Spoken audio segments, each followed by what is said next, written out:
नमस्कार मित्रांनो, आज आपण न्यायालयात सादर केला जाणारा एक साधा जामीन अर्ज समजून घेणार आहोत. या अर्जाच्या सुरुवातीला न्यायालयाचे नाव आणि केस क्रमांक लिहिला जातो. त्यानंतर फिर्यादी आणि आरोपी यांचे नावे नमूद केले जातात.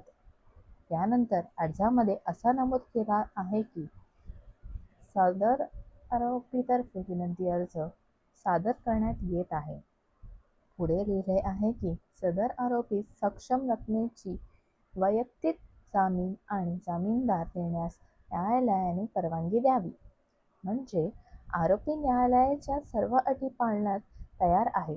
शेवटी न्यायालयाला विनंती केली जाते की आरोपीची वैयक्तिक जामीन आणि जामीनदार स्वीकारून त्याची जामिनावर मुक्तता करावी.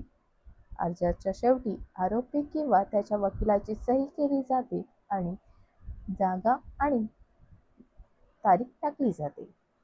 हा एक सामान्य नमुना आहे. प्रत्येक प्रकरणानुसार त्यातील मजकूर आणि कायदेशीर कारणे बदलू शकतात. अशा प्रकारे कोर्ट ड्राफ्ट अर्ज आणि कायदेशीर माहिती सोप्या भाषेत पाहण्यासाठी चॅनलला सबस्क्राईब करा.